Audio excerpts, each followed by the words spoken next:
द्वापर का युग था जिसमें भगवान कृष्ण द्रौपदी का चीर बनाने के लिए आ गए थे।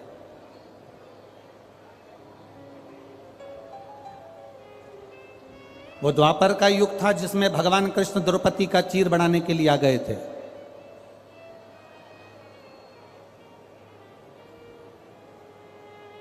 वो त्रेता का युग था जो मेरे सीताराम सरकार माता जानकी को लेने के लिए लंका पहुंचे थे। पर अभी चल रहा है कलयुग। जितनी बेटियां बैठी हैं बड़े ध्यान से सुनना।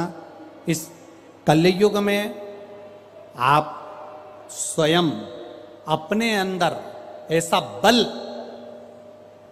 बल उत्पन्न करो कि आपको किसी को बुलाने की जरूरत नहीं पड़े, आप स्वयं तोटमान होकर आगे बढ़ सकें।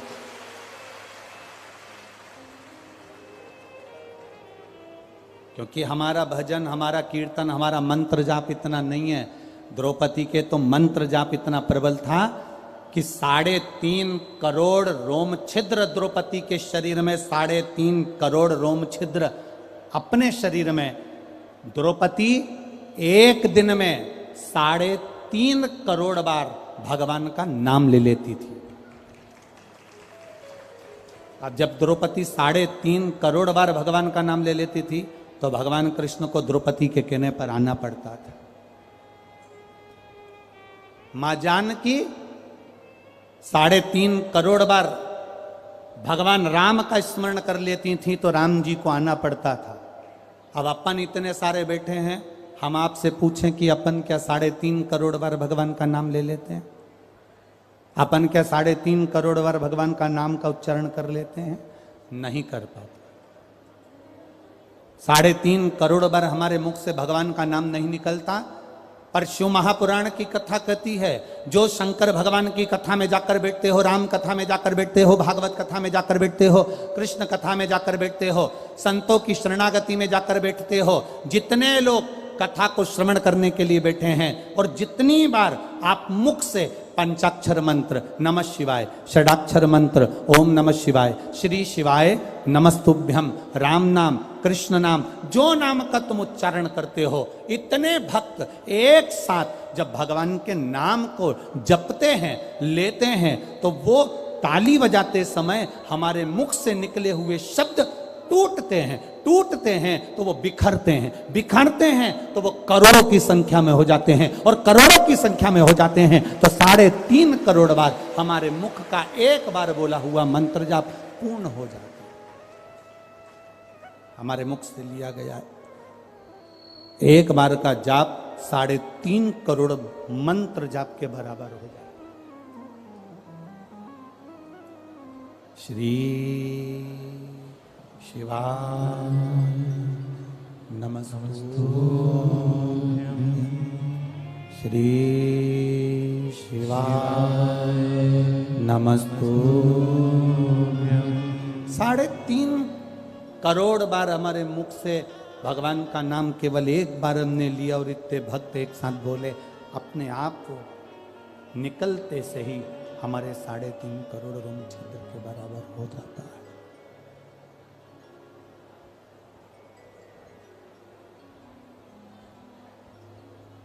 निकलते से। शिव कथा कह रही है, सुयशा ने अपने पिता से पूछा, बहुत अच्छी राय लेना हो ना तो अपने पिता के पास जाकर बैठकर पूछना, वो सतमार्ग बता देगा। बहुत अच्छी बात पूछना हो तो अपनी माता के पास जाकर बैठना, वो अच्छी राय दे देगी। बहुत अच्छी राय लेना हो, बहुत अच्छी बात पूछना हो तो अपने गुरु के चरणों में जाकर बैठना, वो आपको सतमार्ग बता देगा। और एक और बात याद रखो, और भी ज्यादा अगर भटक रहे हो तो किसी सत्संग में जाकर बैठ जाओ। कोई सद्गुरु अपनी कथा के माध्यम से, प्रवचन के माध्यम से, सत्संग के माध्यम से आपका मार्ग प्रशस्त कर। बन सके तो। तेरी कृपा बिना न हिले एक भी अणु, लेते हैं श्वास तेरी कृपा से तनु तनु।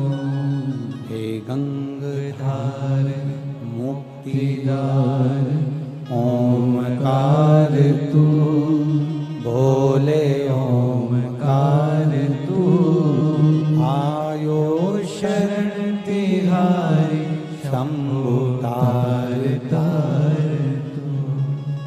बखान क्या करूं मैं राखों के ढेर का, चपटी भभूत में खजाना कुबेर का। ये शिव तत्व कह रहा है। किसी आड़े टेढ़े के पास बैठकर अपनी जिंदगी खराब मत करना। किसी आड़ी टेढ़ी जगह बैठकर अपनी जिंदगी को बर्बाद मत करना। एक बात आप लोगों को पहले भी कही, आज फिर कहते हैं, यहां से निकल कर जाओगे ना, बाहर निकलते से ठेले पर, हाथ ठेले पर चाय ले लेना। पूछना भैया चाय कितने की है, ठेले वाला कह देगा 5 रुपए की है। फिर थोड़ी सी आगे जाकर एक होटल पे रुकना और कहना भैया चाय दे दो। चाय वाला से पूछना चाय कितने की है, 10 रुपए की है। थोड़ा और आगे जाना, कोई अच्छी और होटल देखना, उससे पूछना चाय कितने की है, 15 रुपए की है। फिर 1 स्टार होटल पर जाना, चाय कितने की है, 20 रुपए की। 3 स्टार होटल पर जाना, चाय कितने की है, 50 रुपए की। 5 स्टार होटल पर जाना, चाय कितने की है, 100 रुपए की। चाय की पत्ती वही, दूध वही, शक्कर वही, कप वही, गिलास वही, ठेले पर भी वही कप है, 5 स्टार होटल में भी वही कप है। ठेले पर भी वही दूध की चाय है, 5 स्टार होटल में भी वही दूध की चाय है। ठेले पर भी शक्कर और पत्ती वही है, 5 स्टार होटल में भी शक्कर और पत्ती वही है। बस अंतर इतना है, वो चाय ठेले पर थी इसलिए 5 रुपए की थी, वो चाय 5 स्टार पर थी तो वो 100 रुपए की थी। आप पान की दुकान पर खड़े हो तो आपकी क्या वैल्यू है, आप मदिरा की दुकान पर खड़े हो तो आपकी क्या इज्जत है, आप जुआरी के साथ बैठे हो तो आपकी क्या इज्जत है, और आप संत के चरणों में बैठे हो तो आपकी क्या इज्जत है, ये आपके ऊपर निर्भर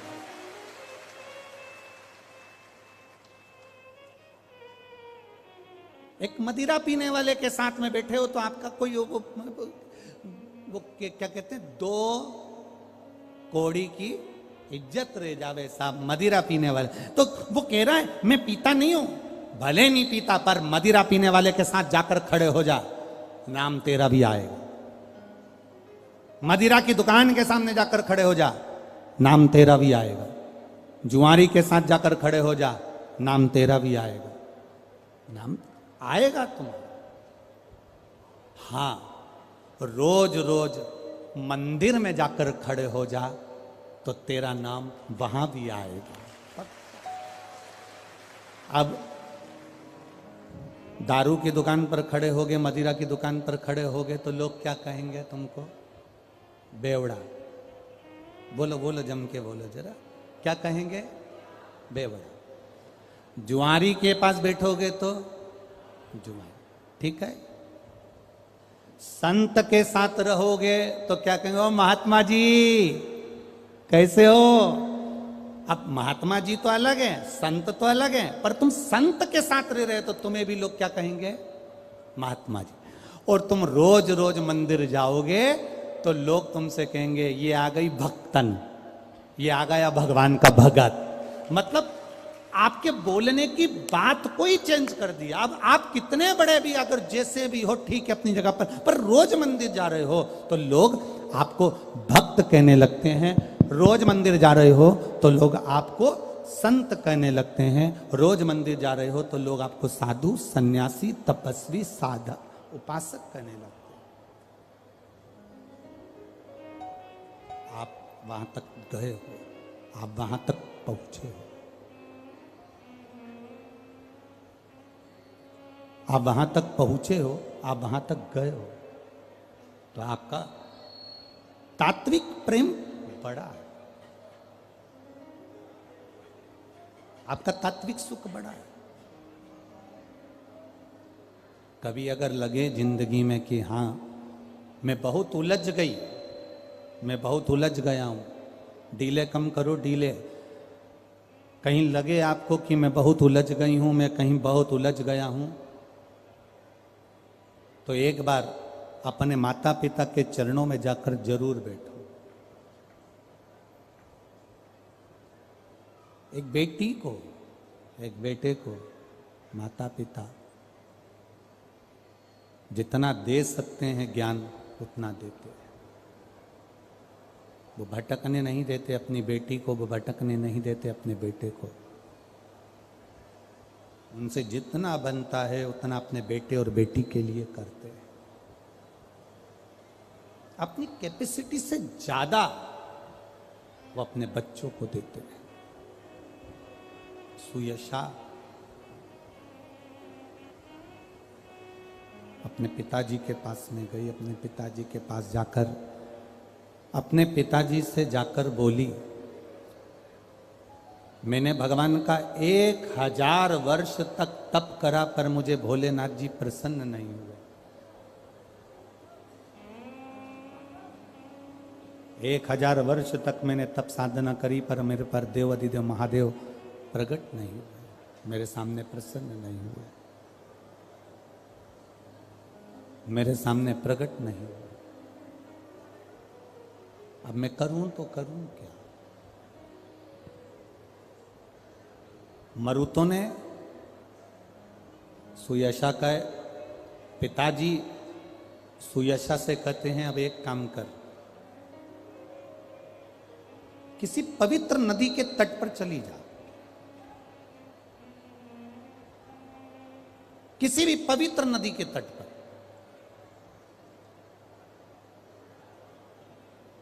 और उस पवित्र नदी के तट पर बैठकर जो बालू रेत पड़ी हो, जो मिट्टी पड़ी हो, उसका शिवलिंग का निर्माण कर। पिताजी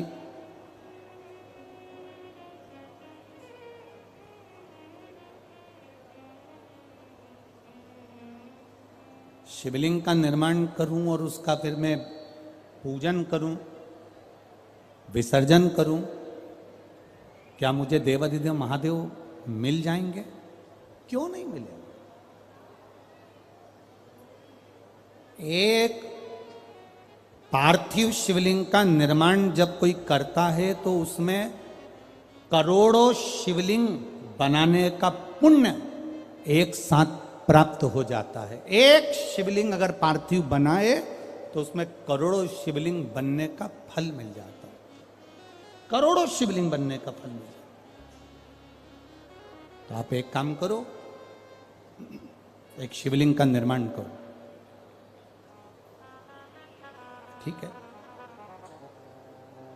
अब देखो, पिता का कहना माना तो सुयशा को अपने भोलेनाथ जी का दर्शन हुआ है।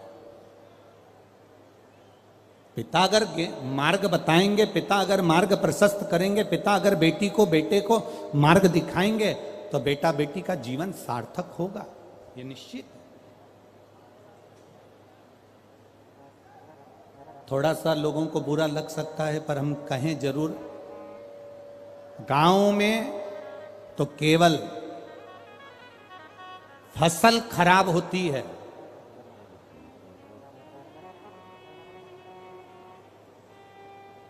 गांव में तो केवल फसल खराब होती है, पर जो शहर में पढ़ने के नाम से जाते हैं और पढ़कर नहीं आते, उनकी पूरी नस्ल खराब हो जाती है।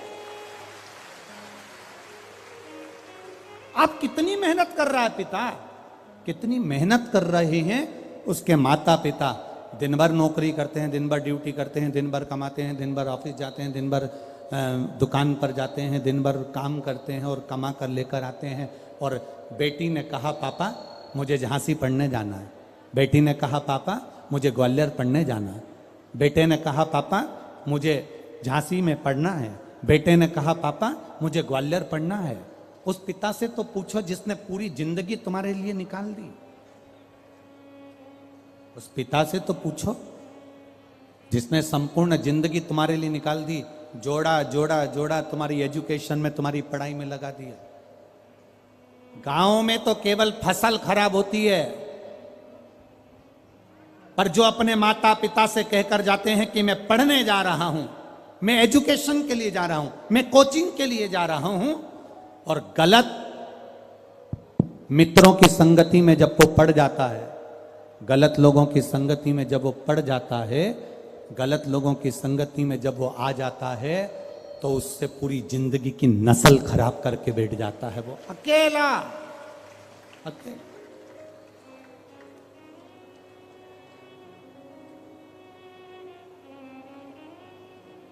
और फिर समझ लीजिए, गांव की फसल खराब हो गई ना, चल जाएगा, पर मेरी बेटियों और मेरे बेटों, गांव की फसल खराब हो गई ना, चल जाएगा, और अगर तुम किसी गलत धर्म के लोगों के साथ में, दुराचारियों के साथ में, ताली प्रशंसा करने वालों के साथ में, प्याली मदिरा पीने वालों के साथ में, थाली गलत भोजन करने वालों के साथ में अगर तुम्हारी संगति हो गई ना, तो पूरी जिंदगी खराब हो जाएगी। इसको बचाना है, इसको बचाना है।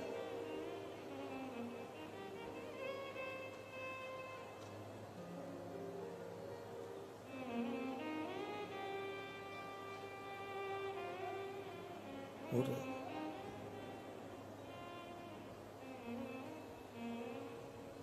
सुयशा ने अपने पिताजी का कहना मान लिया, और सुयशा ने अपने पिताजी का कहना मानकर सुयशा भगवान शंकर के पार्थिव शिवलिंग का निर्माण कर रही है, पार्थिव शिवलिंग का निर्माण कर रही है,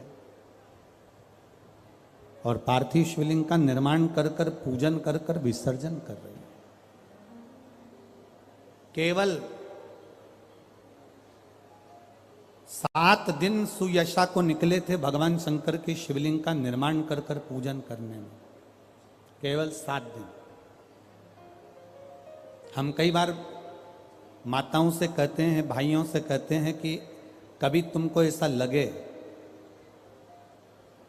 आप लोगों के जीवन में भी कभी ऐसा लगे कि मुझे भोलेनाथ जी का आज तक दर्शन नहीं हुआ, मुझे राम जी का आज तक दर्शन नहीं हुआ, मुझे आज तक भगवान कृष्ण का दर्शन नहीं हुआ, मुझे आज तक भगवान का दीदार नहीं हुआ, भगवान का दर्शन नहीं हुआ। तुम्हारे मन में अगर कभी ऐसा लगे तो एक बार 7 दिन का पूरा नियम ले लो, 7 दिन का पूरा नियम। कैसा नियम? सुबह से उठूंगा, सुबह से उठूंगी, मुख धोया ना धोया, कुछ खाया ना खाया, पलंग पर बस उठ के बैठी। जिसको अगर शंकर भगवान का, राम जी का, कृष्ण भगवान का लोग कहते हैं क्या भगवान का दर्शन हो सकता है, 7 दिन का नियम धारण करो। सुबह उठो, पलंग पर उठते से ही सबसे पहले भगवान राम, कृष्ण या शिव, जिसका तुमको दीदार करना है, उसका 5 बार 7 बार नाम का उच्चारण करिए, उसको पुकारो। आप नहाए ना नहाए,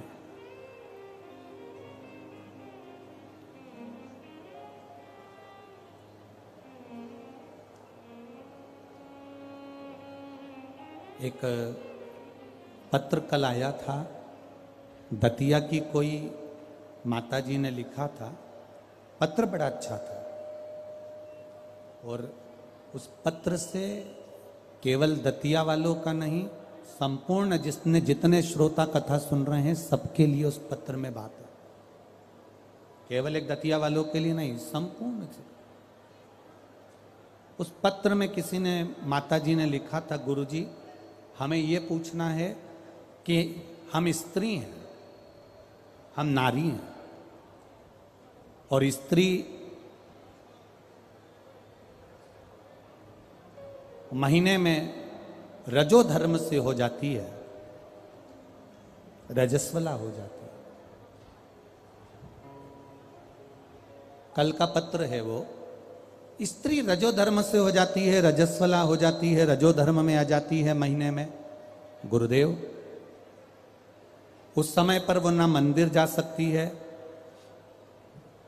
ना भगवान के लिए कोई कार्य कर सकती है, ना वो कोई अच्छी जगह पर पहुंच सकती है।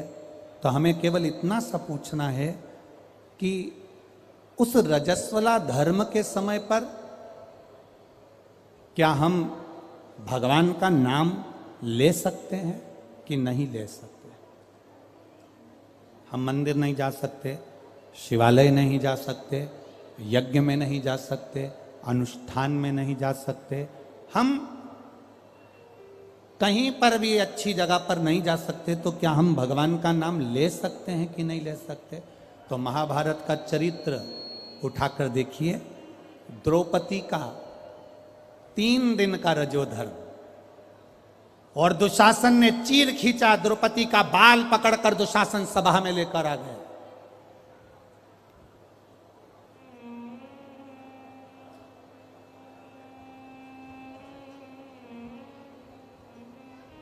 तीन दिन का रजोधर्म है द्रौपदी का, और बाल पकड़कर दुशासन सभा में लेकर आए। और द्रौपदी ने सबसे निवेदन करा, द्रौपदी ने सबसे कहा, सबसे प्रार्थना करी, सबसे बोला, पर कोई साथ नहीं दिया। तब गुरु बाबा के कहने पर द्रौपदी ने भगवान कृष्ण को पुकारना प्रारंभ करा, भगवान को आवाज लगाना प्रारंभ करा। अब ये प्रश्न का उत्तर है तुम्हारा। पलंग पर भी पड़े हो ना, तो भगवान का नाम लेने में कभी संकोच मत करना। बीमारी में भी पड़े हो ना, भगवान का नाम लेने में कभी संकोच मत करना। बीमारी में, मल और मूत्र में भी पड़े हो, तो भगवान का नाम लेने में कभी संकोच मत करना। और अगर आप रजोधर्म में भी हो, पूजन नहीं कर सकते, कहीं जा नहीं सकते, पर नाम लेने में कभी संकोच मत करना, क्योंकि जीवन का क्या भरोसा, जीवन का क्या भरोसा। मंत्र जाप, नाम जाप, स्मरण, भगवान को पुकारना, भगवान का नाम लेना, ये बंद नहीं करना।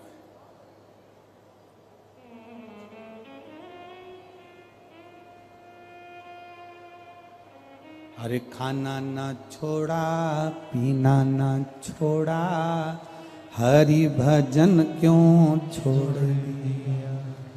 जाना ना छोड़ा, आना ना छोड़ा, फिर सत्संग जाना क्यों छोड़ दिया।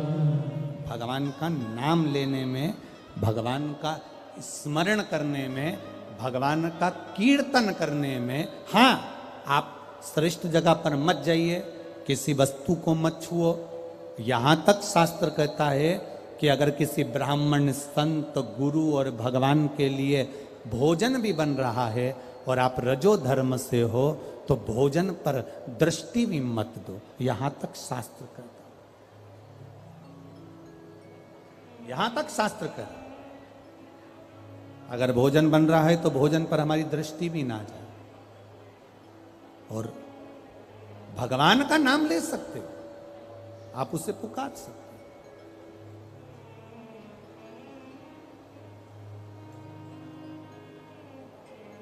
मृत्यु की घड़ी में भगवान ये देखेगा क्या उस समय पर कि ये रजस्वला धर्म में है, तो अभी इसको हम मार नहीं सकते, अभी हम इसको ले जा नहीं सकते। मृत्यु की घड़ी में यह नहीं देखा जाएगा। मृत्यु की घड़ी में तो केवल तुम्हारा जो करा हुआ पुण्य है, मृत्यु की घड़ी में तुम्हारा करा गया सत्कर्म है, मृत्यु की घड़ी में तुम्हारा करा गया अच्छा कर्म है, केवल वो तुम्हारे सम्मुख में रहेगा। पुकारो, भगवान के नाम को पुकार सकते हो, बुला सकते हो परमात्मा को, पुकार सकते हो परमात्मा को, बोल सकते हो भगवान को। शिव कथा कर रही। सुयशा ने अपने पिता के कहने पर पार्थिव शिवलिंग का निर्माण किया, पूजन किया। बहुत सावधानी से सुनना। रजस्वला धर्म के अंतर्गत नारी भोजन भी बन रहा है तो उस पर दृष्टि ना दे। रजस्वला धर्म के अंतर्गत नारी पूजन वाली जगह पर ना जाए। रजस्वला धर्म के समय पर नारी अच्छे कर्म की ओर ना जाए। पर रजस्वला धर्म भी अगर तुम्हारा है, कोई बीमारी भी तुमको है, कोई रोग में भी तुम पड़े हुए हो, पर भगवान का नाम लेने में कोई दोष नहीं है। भगवान का नाम तुम कभी भी ले सकते हो जब तुम्हारी मर्जी पड़े। 7 दिन का नियम धारण करो।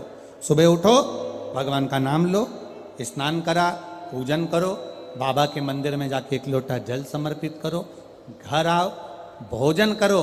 भोजन करने से पहले अपने पास में थोड़ी सी अग्नि, जो तुम्हारे यहाँ चूल्हे में हो, जो भी अग्नि हो, उसको लेकर जो भोजन की थाली में भोजन है, उस थाली के भोजन को निकालकर अग्नि में दीजिए। 1 रोटी निकालकर गौ माता की दीजिए, आधी रोटी जो भी भाग निकाल सकते हो वो स्वान को दीजिए, और फिर बाबा का नाम लेकर प्रसाद समझकर भोजन को ग्रहण करिए। दिन में शाम को अपने कर्म को करते करते भगवान का नाम लेते रहिए। जैसे ही प्रदोष काल आए, शाम का समय आए, भगवान देवाधिदेव महादेव का स्मरण कर कर 1 दीप दरवाजे के बाहर लगाओ और बाबा का भजन करो। 7 दिन जो नियम धारण करता है, 7 दिन में किसी न किसी रूप में मेरा महादेव आकर एक बार दर्शन जरूर देता है, ये निश्चितता। पर उसमें हमारी पवित्रता होना चाहिए, उसमें हमारी पवित्रता हो, उसमें हमारी पवित्रता का भाव हो। हम पवित्र भाव से, शुद्ध भाव से हम भगवान का भजन करें।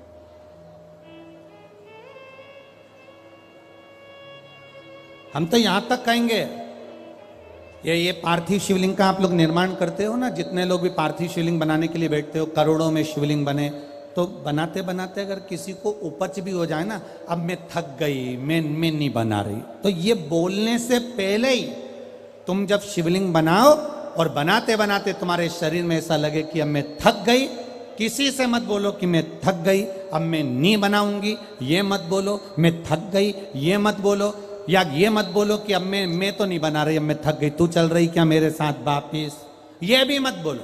आपसे नहीं बन रहा शिवलिंग बनाते हुए, आप बस उस शिवलिंग को बनाकर हाथ जोड़कर बाबा देवाधिदेव महादेव से प्रार्थना करिए, भगवान शंकर से निवेदन करिए, भगवान शिव से प्रार्थना कर कर बाबा से विनती करो, बाबा आपकी कृपा से जितना बन सका मैंने आपके शिवलिंग का निर्माण किया है। बाबा ये आपकी करुणा या आपकी उदारता या आपकी दया है जो ये मैंने बनाया, ये आपकी कृपा से, आपकी दया से, आपकी उदारता से मैंने निर्माण किया है। बाबा ये उनसे निवेदन किया है, ये उनसे प्रार्थना करिए, ऊबो नहीं, ऊबना नहीं है। हम तो कथा में भी कह देते हैं, आपका मन लगे तो शिव पुराण में जाओ, नहीं तो काय को टाइम बर्बाद करने के लिए आते हो। मन लग नहीं रहा,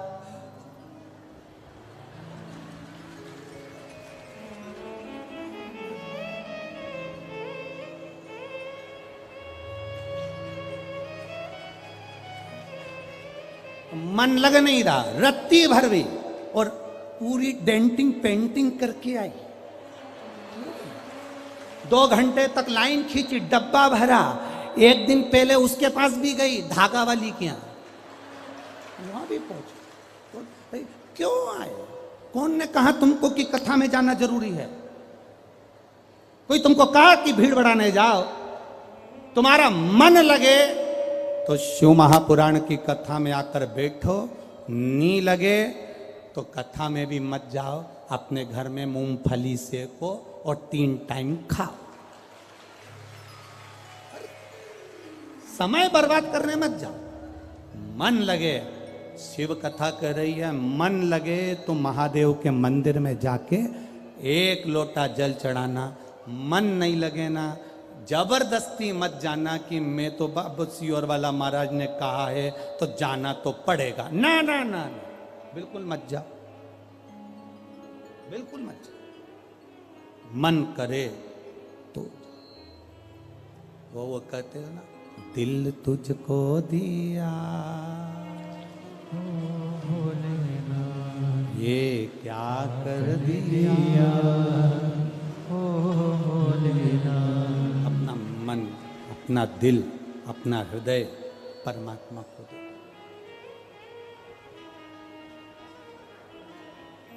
और जिस दिन तुम परमात्मा को पहचान गए, उस दिन परमात्मा तुम्हारा और तुम परमात्मा के। यहाँ इतनी ये दतिया की माताएं हैं, बहुत चतुर हैं। इधर साइड की माताएं बहुत चतुर। इधर की माताएं इतनी चतुर होती हैं कि शादी विवाह में अगर गणेश जी नहीं मिलते हैं तो ये गोबर का और मिट्टी का गणेश बनाकर मटकी पे रखकर पूजन कर देती हैं। और मिट्टी का भी गणेश नहीं मिलता, गोबर का भी गणेश नहीं मिलता, तो यहाँ की माता इतनी विद्वान है कि गुड़ की ढेली को तोड़कर आधी ढेली का गणेश जी बना देती और आधी ढेली का भोग लगा देती है। और गणेश सरकार सही है, यहाँ की माता इतनी विद्वान है कि गुड़ की ढेली को, आधी ढेली को फोड़कर गणेश जी बना देगी। और आधी को हमारे यहाँ महाराष्ट्र में भी कहते हैं महाराज, गुलाचा गणपति और गुलाचा मेवा, मतलब गुड़ का ही गणपति और गुड़ का ही नैवेद्य भगवान को भोग लगा। दतिया की माताएं भी इतनी विद्वान है। जब गणेश जी नहीं मिलते, गोबर नहीं मिला, मिट्टी नहीं मिली, शादी के समय पर तुरंत घर की जो बुजुर्ग माँ होती है वो कह देती है, गुड़ की खोड़ी रखी है ना, आधा टुकड़ा तोड़ मटकी पे रख दे, गणेश जी हो गए। भोग लगाने के लिए कुछ भी नहीं है ना, जो आधा गुड़ का टुकड़ा है ना उसी को भोग लगा दो। क्यों? गुलाचा गणपति और गुलाचा नैवेद्य। भगवान गणेश भी यही है और भोग भी उनका यही है। ये हमको पहचानना। बूढ़ी माता पहचान गई कि गुड़ की ढेली में गणपति है और पूरे शादी में वो गुड़ का गणेश पूजाता रहा, पूजाता रहा, पूजाता रहा। और गणेश जी भी आशीर्वाद देते रहे, क्योंकि वो बूढ़ी माँ ने पहचान लिया कि मैं गुड़ की ढेली में भी हूँ। जिस दिन हम पहचान गए कि ये जितने आए हैं और जितने भगवान के भजन करने वाले हैं, संसार में रहने वाला जलचर, थलचर, वायुचर, जितने जीव हैं, जिस दिन हम पहचान गए कि इनके अंदर भगवान है और सब में परमात्मा समाया है, उस दिन मेरे शंकर को मिलने में देरी नहीं लगेगी, वो मिल जाए। गुलाचा गणपति और गुलाचा नैवेद्य। आधा ये है, हम समझ नहीं पा रहे हैं भगवान।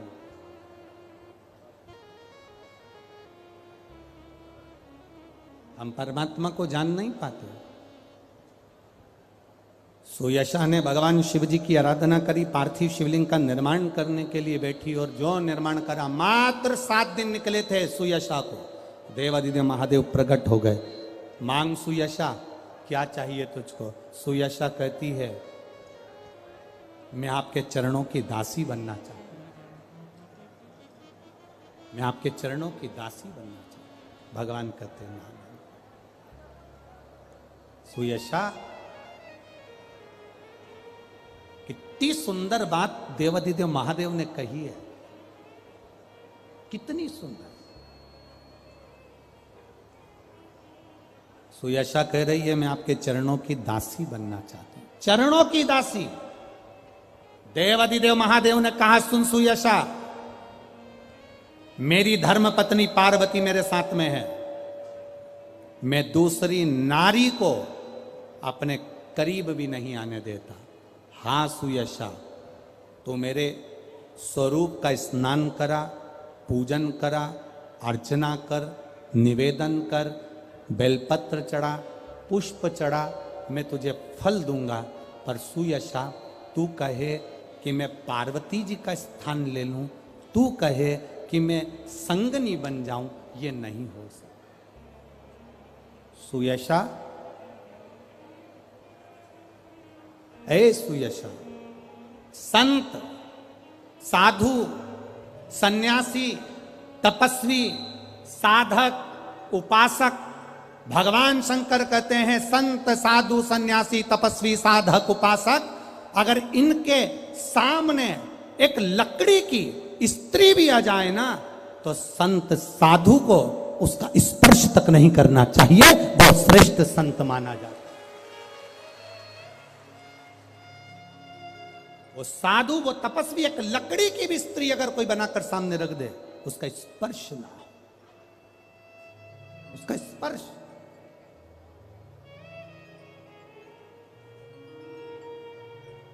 आप लोगों को थोड़ा सा बुरा जरूर लगता है, पर महाराज जी, हम जब सीहोर से चलते हैं तो एक फॉर्म भरवाते हैं, हम वहां से चलने पर एक फॉर्म भरवाते हैं कि व्यासपीठ पर या हमसे कोई मिलने आएगा तो चरण नहीं छुएगा, ना स्त्री छुए ना पुरुष छुए, क्योंकि पुरुष छुएगा तो उसको देखकर स्त्री छूती है। नारी चरण ना छुए, अगर नारी को चरण छूना है तो अपने पति के और घर के माता पिता के छुए, इसके सिवाय ना छुए।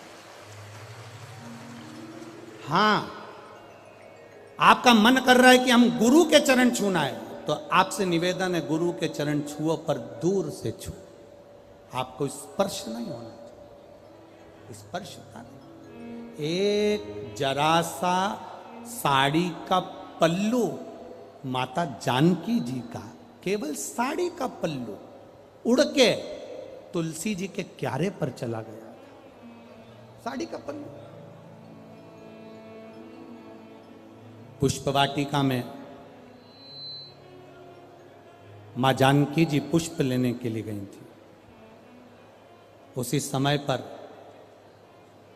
गुरु बाबा ने जनकपुरी में राम जी को भी भेज दिया था, जाओ जरा पुष्प लेकर आओ। राम जी सीता जी को देख लिए, सीता जी राम जी को देख ली, और पुष्प लाने के लिए गुरु बाबा ने भेजा था। जब बाबा जी ने पुष्प लाने के लिए भेजा और पुष्प लेने के लिए राघव जी जब गए, तो पुष्प लेकर, तुलसी के दल लेकर वो आ गए। तुलसी के दल भी लिया और पुष्प भी वो लेकर आए। अब गुरु विश्वामित्र जी के सामने शालिग्राम जी थे, और गुरु विश्वामित्र जी शालिग्राम जी के लिए पुष्प और तुलसी के दल बुलवाए। कहा लाओ जरा, राम जी तुलसी लिया है, पुष्प लिया है। विश्वामित्र जी के सामने, गुरु जी के सामने कह दिया, गुरुदेव ये पुष्प, ये तुलसी के दल, ये पुष्प हैं, ये तुलसी के दल है।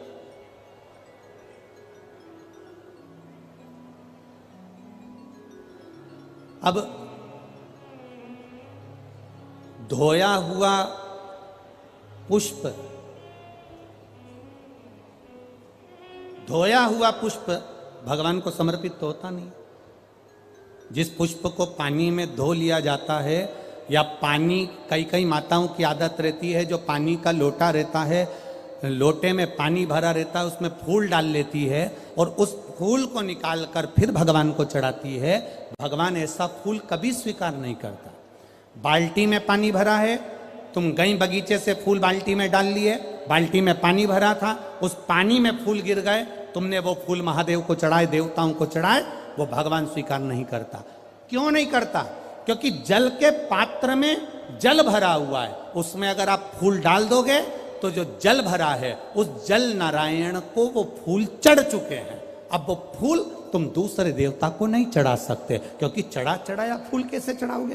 तो हमारे यहाँ सनातन धर्म में धोया हुआ फूल, पात्र में जल भरा है और जल में पड़ा हुआ फूल भगवान को समर्पित नहीं होता। तो जैसे ही गुरु बाबा के सामने पुष्प आए और गुरु जी के हाथ में जैसे ही पुष्प आए तो वो फूल गीले थे। अब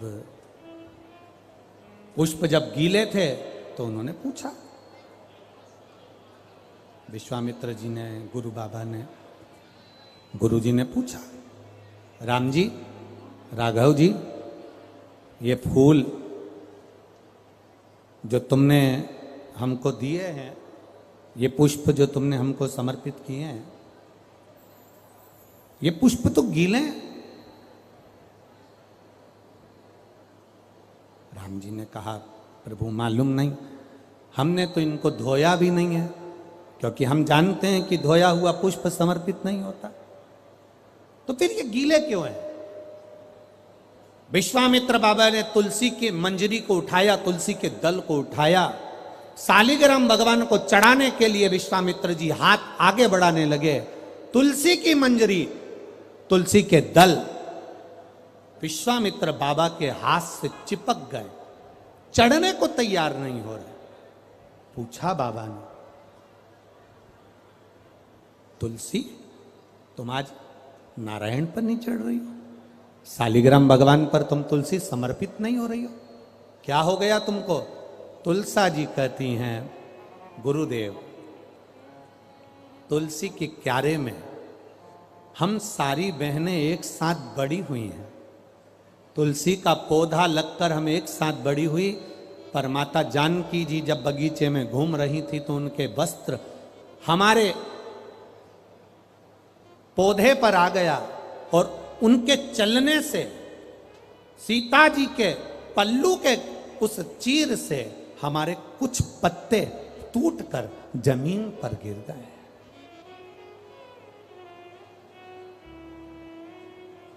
जब ये कुछ पत्ते जमीन पर गिर गए,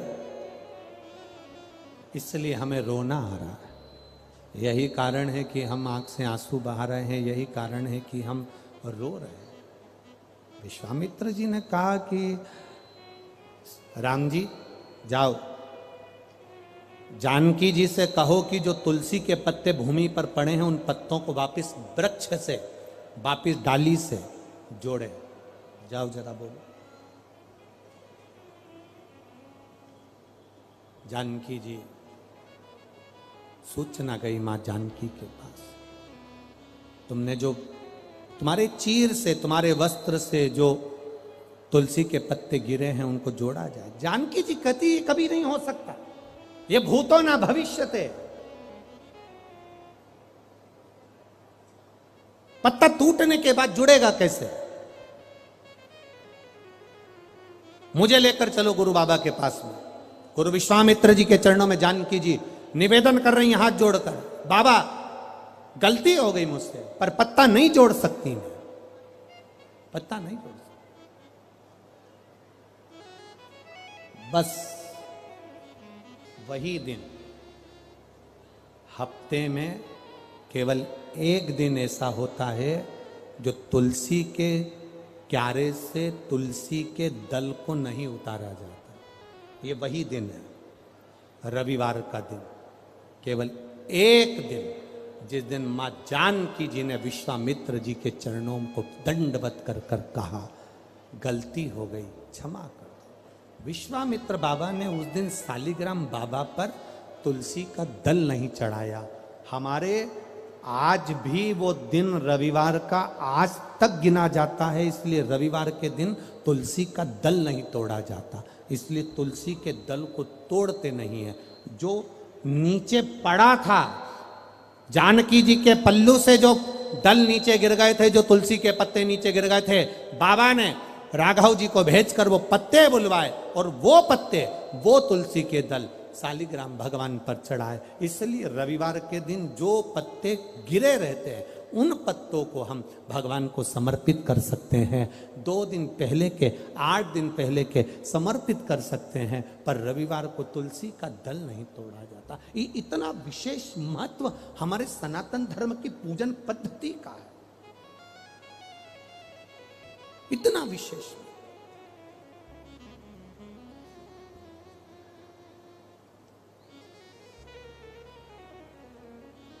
सुयशा के सामने देवाधिदेव महादेव प्रकट हो गए। सुयशा, मांगो तुम्हें क्या चाहिए। सुयशा कहती है कि बस मैं आपकी दासी बनना चाहती हूं। भगवान कहते दासी तो मैं नहीं बना सकता, मैं दासी नहीं बना सकता।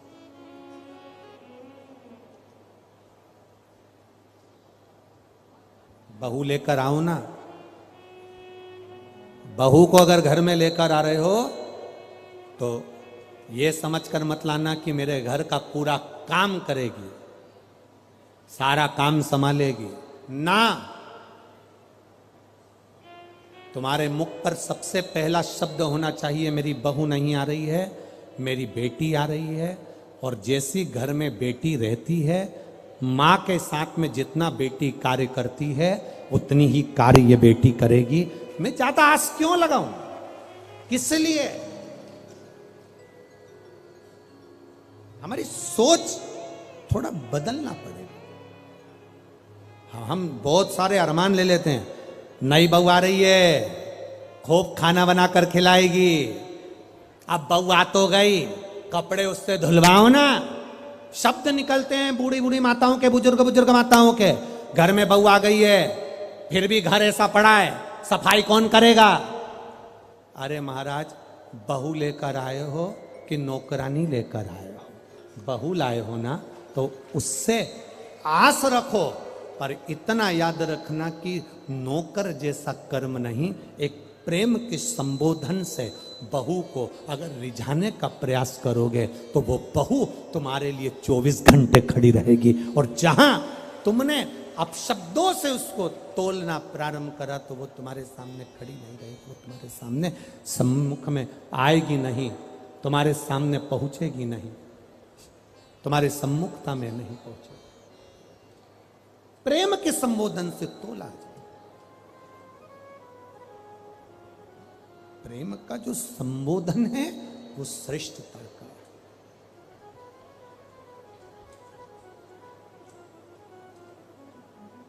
सुयशा, तुम्हें मैं दासी नहीं बना सकता। सुयशा, मैं तुम्हें अपने पास में सेविका बनाकर नहीं रख सकता। मैं सेविका बनाकर भी नहीं। कल कथा में आपको कहा था, वो आज फिर कह रहा है। भगवान भोलेनाथ आपको करोड़ों का धन देंगे कि नहीं देंगे पता नहीं, आपको धनपति करोड़पति बनाएंगे कि नहीं बनाएंगे पता नहीं, पर इतना याद रखना, भोलेनाथ ने अगर हाथ पकड़ लिया, तिजोरी तुम्हारी हो गई, तो तुम्हें फिर करोड़पति बनने की जरूरत नहीं, वो तुम्हें स्वयं माला माल कर देगा। स्वयं वो देगा क्या?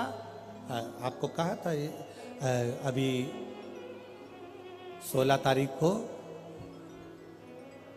अमावस्या है अधिक मास की। प्रयास करना, एक कनेर का पुष्प, सुना है ना कथा में?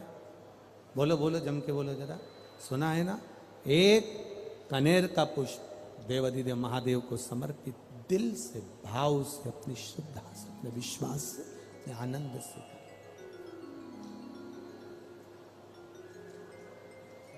अब जरा विचार करिए, डिवाइडर पर आपके दतिया में बीच में रोड पे इतना सारा कनेर लग रहा है, गाय खाती है क्या उसको? पशु पक्षी खाता है क्या उसको? बकरी कोई जानवर खाता है क्या कनेर को? नहीं। जहरीला है कनेर, कनेर का पुष्प भी जहरीला है, महादेव को समर्पित होता है, क्योंकि वो कनेर किसी के काम का नहीं है। मेरा महादेव चुनता भी उसी को है जो किसी के काम का नहीं, वो महादेव के काम का हो जाता है, वो शिव के काम। इसीलिए शास्त्र कहे हरि ओम में ओम समाए, मेरा भोला नगर में आया है। हरि ओम में ओम समाया है, मेरा भोला नगर में आया है। हरि ओम में ओम समाया है, मेरा भोला नगर में आया है। हरि ओम में ओम समाया है, मेरा भोला नगर में आया है। मेरा भोला नगर में आया है, मेरा भोला नगर में आया है। मेरा भोला नगर में आया है। मेरा भोला नगर में आया है। हरि ओम में ओम समाया है, मेरा भोला नगर में आया है। हरि ओम में ओम समाया। पीछे वाले भी दोनों हाथों से। मेरा भोला नगर में आया है।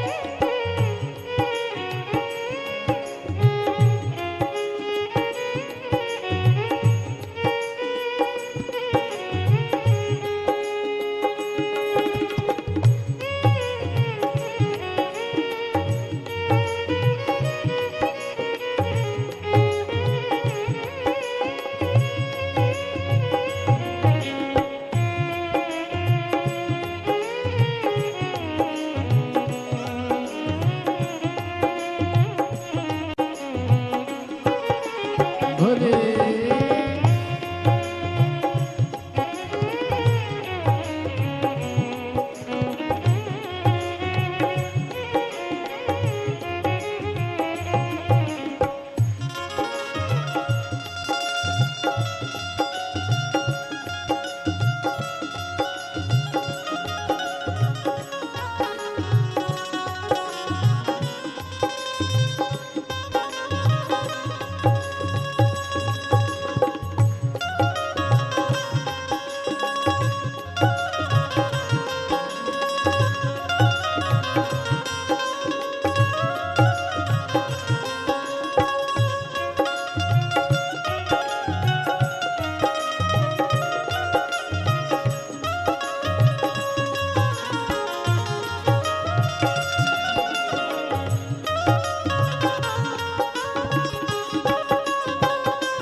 भोले के मस्तक पे गंगा है।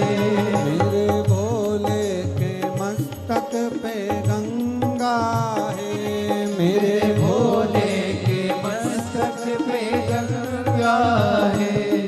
गंगा में ओम समाया है। मेरा भोला नगर में आया है। गंगा में ओम समाया है। मेरा भोला नगर में आया है। गंगा में ओम समाया है। मेरा भोला नगर में आया है। गंगा में ओम समाया है। मेरा भोला नगर में आया है।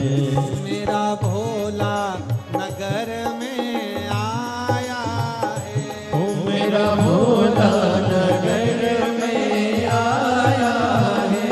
ओ मेरा भोला दतिया में आया है। मेरा भोला नगर में आया है। ओ हरि ओम में ओम समाया है। मेरा भोला नगर में आया है। हरि ओम में ओम समाया है। मेरा भोला नगर में आया है।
मेरा भोला